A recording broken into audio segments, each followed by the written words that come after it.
Hai teman-teman, perkenalkan saya Gloria Lydia Jacqueline Ganda NIM 23024134 dari Politeknik Negeri Manado.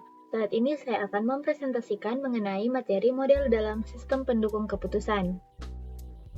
Langsung aja ke materinya. Di sini kita masuk pada jenis-jenis model DSS. Yang pertama ada model statistik, yaitu analisis regresi untuk mencari relasi antar variabel, tersedia sebagai preprogram dalam software DSS. Yang kedua ada model finansial, yaitu mengembangkan laporan pemasukan dan proyeksi data finansial, ditulis dalam bahasa khusus DSS bersama IFPS. Yang ketiga ada model optimasi, yaitu menggunakan linear programming untuk menentukan pemilihan media, memerlukan antarmuka dengan software lain. Kita lanjut pada komponen pengembangan model.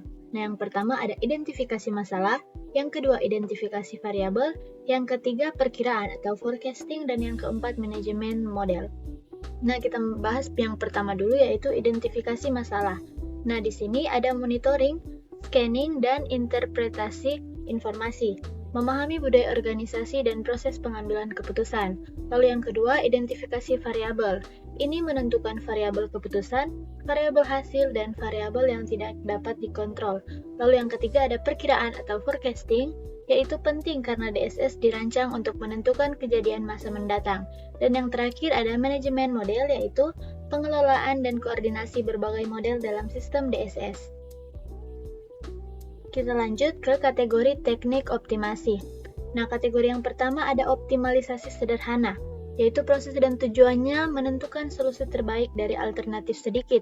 Dan untuk teknik representatif yaitu tabel keputusan dan pohon keputusan. Lalu untuk kategori optimalisasi algoritma, di sini proses dan tujuannya adalah mencari solusi terbaik dari banyak alternatif dengan pendekatan bertahap.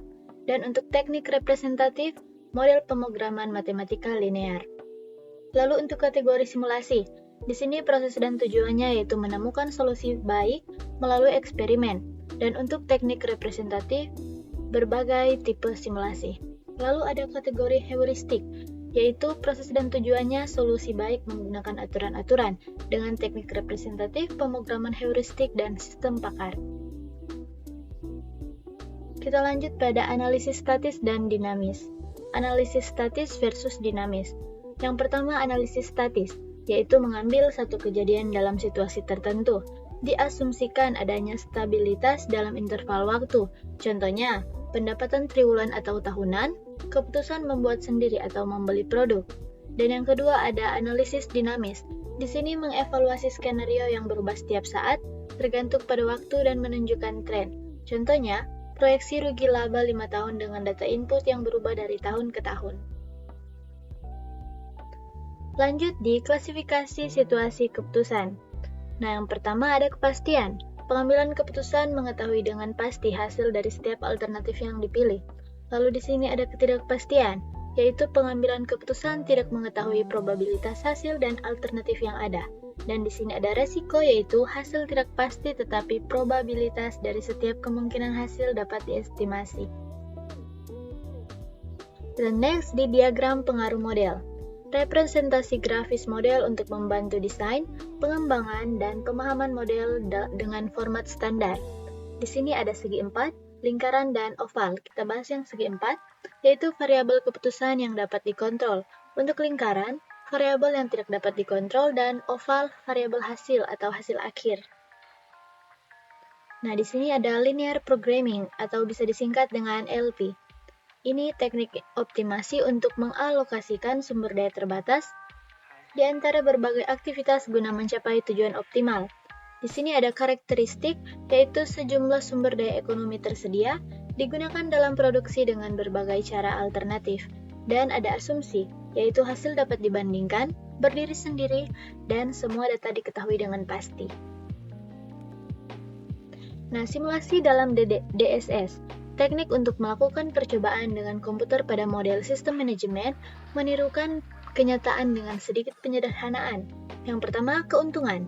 Mudah diterapkan, fleksibel untuk berbagai masalah, dan memungkinkan eksperimen, what if dengan resiko rendah. Yang kedua, keterbatasan. Tidak menjamin solusi optimal, membutuhkan waktu dan biaya pembangunan model yang tinggi. Nah, kita sampai pada kesimpulan. yaitu peran sentral model. Model memainkan peranan utama dalam DSS dengan berbagai jenis dan pendekatan manajemen yang serupa dengan manajemen data.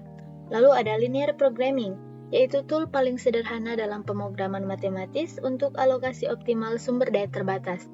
Dan yang terakhir, simulasi dan heuristik, yaitu simulasi cocok digunakan untuk situasi kompleks tanpa jaminan optimal, sedangkan heuristik menggunakan aturan praktis.